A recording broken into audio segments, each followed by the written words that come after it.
Hey guys, welcome back to World Mechanics. Thank you guys for watching and subscribing to the channel. In today's video guys, we'll be working on Mazda CX-7. What we'll show you how to remove and replace rear door lock actuator. Okay, rear door lock actuator. Stay with us guys, that's what we'll be doing. In the meantime guys, we will have more than 200 videos on this car. So please guys, subscribe to the channel for more videos. Hopefully guys, we can save you quite a bit of money. So let's start on the process. Quite complicated job. All the tools and parts, including a replacement one, will be listed in the description of the video below for your convenience. Let's start on it now. So we need a small flathead screwdriver right here. We need to remove this cap. Okay, pop it open like that. It will come out eventually. Okay, perfect. Right here there is one screw with a Phillips screwdriver that we need to remove. Okay, let me see which one's better, with the light or without the light. I think with the light. So let's go ahead and remove that screw now.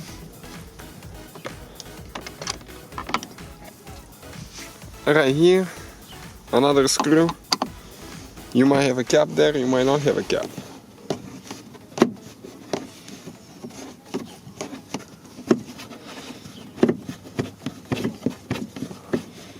Okay, perfect.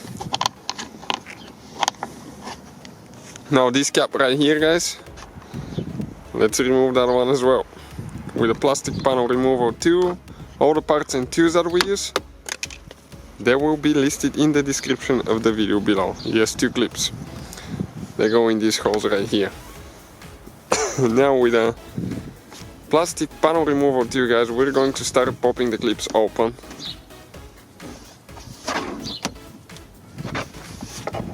Okay, let's see where we can start that. You can get the tool in. I'll recommend to get on the front side. Okay, and once you start it, usually you come out, you need to pull this way. We'll show you where all the clips are and all that stuff. Okay.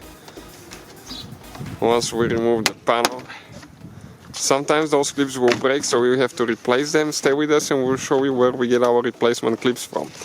Now right here guys, we need to disconnect, okay, the window switch.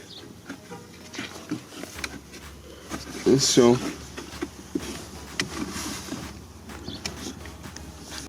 but before that, we're going to disconnect the door handle by pulling out like that and disconnecting, okay, the cables. The yellow one goes on top. So now we can actually show you the clip for the switch. Okay, right here you can see this clip, push in, pull out. Okay, just like that.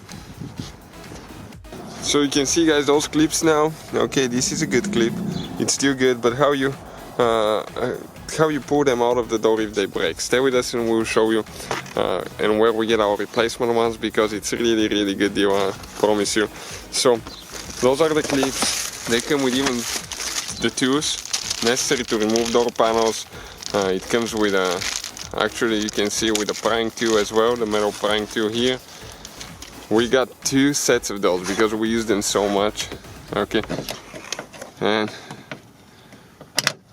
you have to go under the clip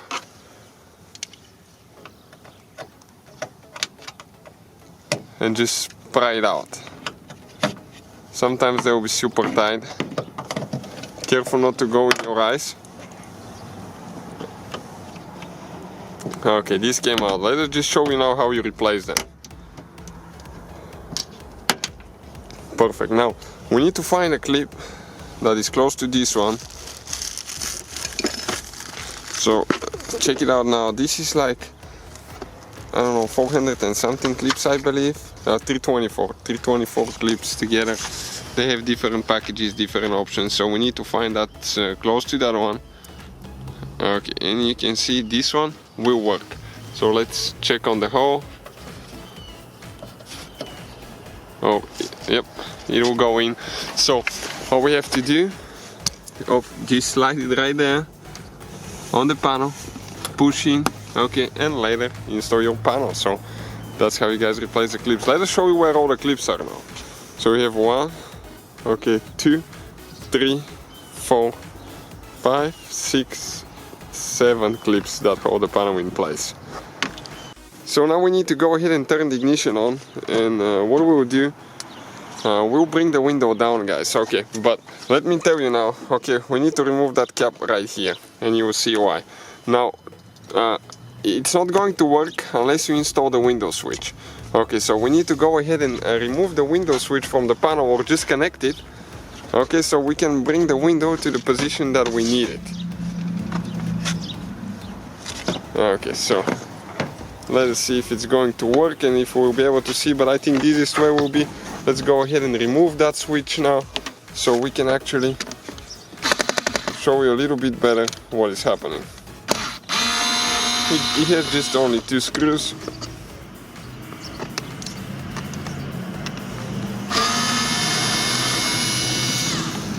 Okay, perfect. Now I'm going to leave the panel here. We don't need it. Connect the switch. Okay, now with the ignition on. Okay, we're going to bring the window down. Okay. Up right here. And we see we have, let's bring it just a little bit up. We have a 10mm bolt now. Okay, that we need to remove so we can disconnect the window from the regulator. Okay. So you need to remove the bolt all the way, I believe. If not, we'll let you know when we remove it, so you know for sure. We dropped it. Now if you drop it like that, you can remove the radio speaker if you need it for later, if you cannot reach it for some reason. And now you can bring the window up. Okay, and we can just tape it here now. So we'll tape the window up, okay, like that, so it cannot drop down while we're working on the rest of the procedure. So we'll disconnect the window motor, press down, pull the wire out, 10mm socket. Perfect. Now that speaker, guys, okay, we'll probably need to remove it too. It has only one, in our case it has only one screw, but you're supposed to have 4 of them, 4 screws.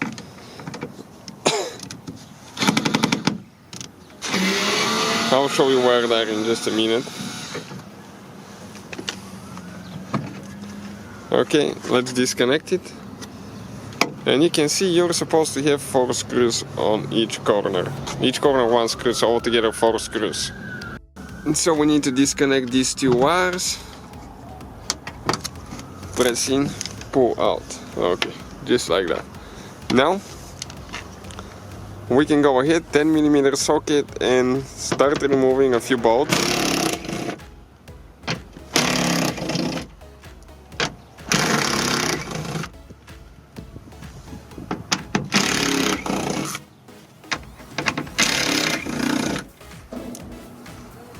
Okay, 3 more, and we have 1 clip that we need to remove as well. And you can see, guys, the clip is okay right here. So this one is with a Phillips screwdriver. We need to unscrew the middle piece. Okay, and pull the clip out. Perfect. Okay, just like that. So, okay, we can proceed, guys, with the next step now, and it will be, okay, let's see if it's going to come loose, if we have anything else still holding there. Okay, it looks like it got stuck.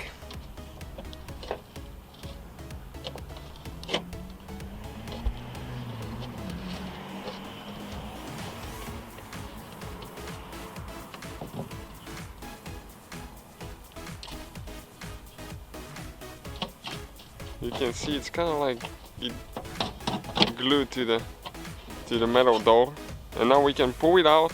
Okay, just like that. For the exterior door handle, all we have to do is remove that cap here. So now right here, guys, okay, through that cap you can see we will need to access, okay, something to get the cap loose on the outside. Okay, I'm trying to focus here, it's almost impossible, guys. It looks like it's a 10mm nut. 10mm nut, Mazda likes to use those, so we'll see if that's in our case. So this is the extension with the 10mm socket. Now we're going to go through the hole, okay, and start getting that nut loose. In the meantime, let's see if this will get loose as well.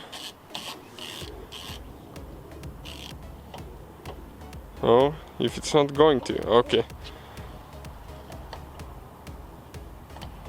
There is one more nut on the front side of the door handle.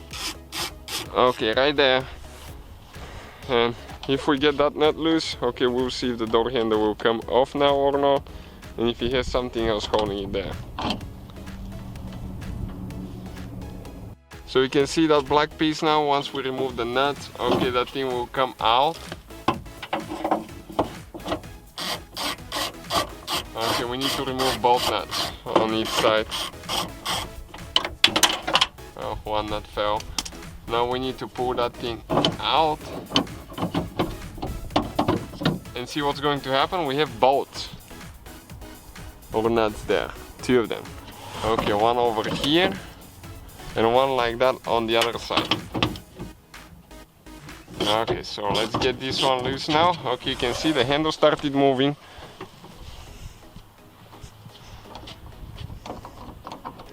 And we'll need to do the back one too. This is the bolt. That's what it looks like. So on the front side it's loose. Now we need to remove that same bolt. Is on this side. So first you remove the nuts, remove that plastic piece, then you remove the bolts. So a little bit complicated. On most of the cars you don't even have to remove the door panel. A little bit of a sad design in my opinion. Maybe some people like it that way.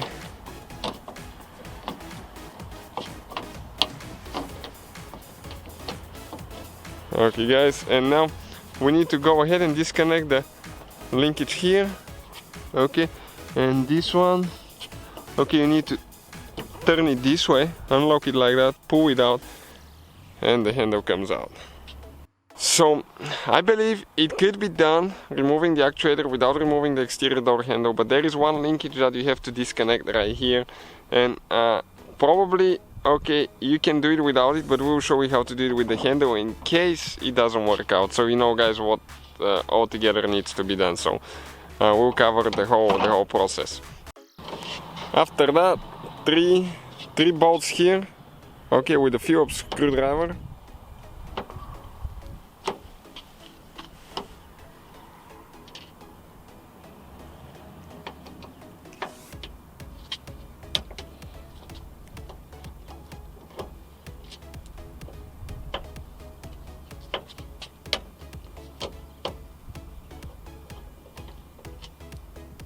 Okay, next, right there, one more screw. Okay, with a Phillips screwdriver.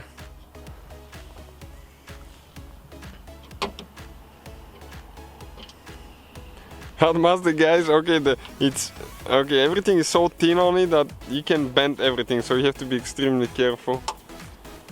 Now right here, okay, we need to see if we have anything else holding that connector, or it just slides out. Okay, like that. Perfect. You can see there is one tooth that we need to press in.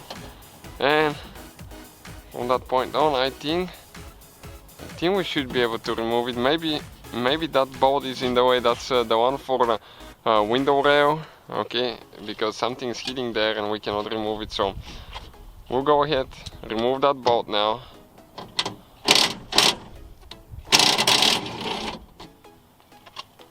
Okay, let's see if we need to get the top one loose or not.